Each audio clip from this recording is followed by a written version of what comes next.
Andrew Aloysius Ferns. India extract from Jeff Ferns' memories. See the book. The greatest teacher I met is still close by me and has guided me with his words. It is not hard to love him, as his blood runs in my veins. I honour him as he honoured his mentors. We were thought of as Eurasians, British subjects with British passports. He did once mention visiting relatives in Italy during a trip to Lourdes. Calmianas, perhaps. Andrew Aloysius Ferns, the youngest, was born in Jabalpur. He was orphaned at the age of 2 when his kindly parents attempted to help cholera victims in Goa and died a few days apart in an effort to help the sick. The orphaned children were not taken in by their various European forebears after their parents' death. The strongest influence for the Ferns family was Portuguese, and they remained Catholics. The name was shortened from Fernandes to Ferns in protest by the children due to their rejection by the rest of the Portuguese family. As well-educated Catholics under British rule, we adopted the mantle of the British to get good jobs and education. As British subjects, we were not British citizens but held British passports and were considered to be Anglo-Indians by those who considered themselves to be Pukka white or Indian. Andrew, aged 2, was initially cared for by the Catholic nuns at the convent schools in Jabalpur and Nagpur. The church and Jesuit monks looked after the older children as boarders. I guess the family wealth had been donated to the Catholic Church so that they would cater for the needs of the orphaned children. When aged 11, Andrew travelled alone to Lucknow as he had been offered a place as a boarder at St. Francis Senior School near Myingyan College in Lucknow. He was taught by the Jesuit brothers, and Leo Pereira looked after him. The Jesuit brothers in northern India watched over Andrew in the boarding school until his graduation. Andrew was a talented student and paid for his own tuition and board by earning money from local business owners. He added up and tidied up the trade ledgers for the local businesses from the age of 11. He completed his Bachelor of Education degrees with the help of his Jesuit mentors like Brother Leo Pereira. He passed a maths degree by postal course with Cambridge and then a geography degree with Oxford, as he was told by Cambridge that he was only allowed to complete one degree as an overseas student. Sophie Pereira and Andrew married. Andrew started work as a Lucknow to Allahabad-based newspaper reporter for The Englishman. Sophie did not like being left alone for long periods when Andrew went off to report on some disaster. He agreed to settle down as a teacher in St. Francis High School and the boys' boarding school college near Kana Kubja, Myingyan College, Lucknow.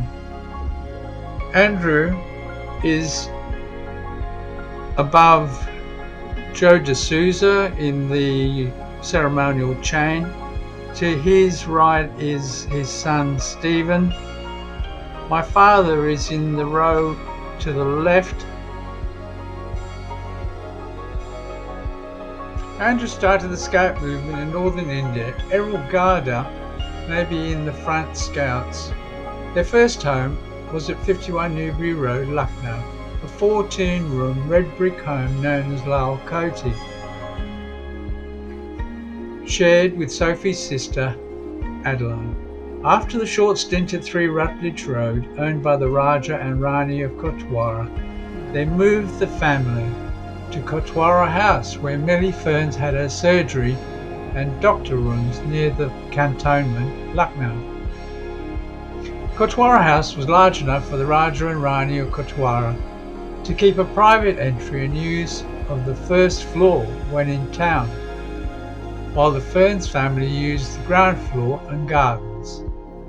There is still a small museum on the first floor displaying some artifacts and a bit of the Raja and Rani's history. A birthday chair was also in the display room. The Raja and Rani mostly lived at their preferred residence, 3 Rutledge Road.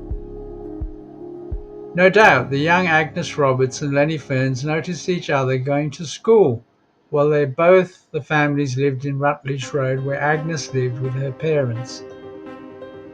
Agnes and Lilla were very alike and would laugh at their ability to swap names and male dates when dating new boys. The sisters all seemed to change their birth name and often swapped names for dates. Agnes's family continued to live at Rutledge Road when the Raja moved to their palace in the country, a beautiful palatial home with pet leopards, deer and many other animals. When Aunt Millie took me for lunch, the rice dish was a sight to behold.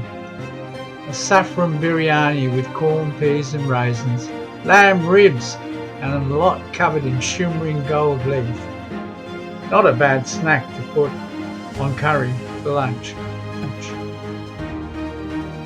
The address of the Roberts family was renamed from Rutledge Road to 10B Barrow Road when I once lived there, after Dad went to England in 1953.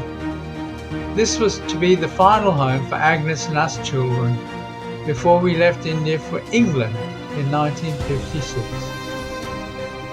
Lucknow was the capital of Uttar Pradesh and a residency for the British governor. Andrew's passion for setting up and promoting the Baden-Powell Boy Scout movement required coordination between many schools and the governments. He had several meetings with the governor, Sir George Jackson, who encouraged his efforts. I think Grandpa had a short involvement in the Boer War with the Scouts, and Lorna's story has pictures. The Ferns family always had open house, and a full house of visiting guests was normal. Many children coming and going was normal, particularly boarders who were far from home and could not return home during shorter school holidays. Large gatherings for meals with 200 family and friends was normal, particularly when jamborees were being organised. There were always other impromptu camping trips that included waifs and strays like Errol Gardner from Jabalpur, Tiffany Brooks, Ferns' grandfather, who were lonely boys at the boarding school who lived too far to go home during school. Andrew was the best friend of Errol's father. Auntie Lorna used to ride him home from school on her bike. Bibtal, near Nainital, was a favourite family fishing holiday when it was too hot in Lucknow. Andrew lost many fights with 200 kilo marsip, a predator species of mirror carp, in the lake as I dunk worms for bait in later years. He used a large ball of dough with cheese and worms in it on a huge size 12 hook that looked like shark fishing gear. A holiday cottage allowed Andrew's sons and the men to hunt deer and wildfowl stocks for Christmas feasting and for donation to local nuns' convents to top up their supplies. Andrew achieved much and was decorated for his service in welfare, education and the scouting movement. Some known decorations were Long Service Territorial Army Medal of Merit, 20 years, King's Medal of Merit and Bar, Star of India, British Empire Medal, 1944, Baden-Powell Provisional Commissioner's Medal, and Baden-Powell Medal for the Meritorious Service.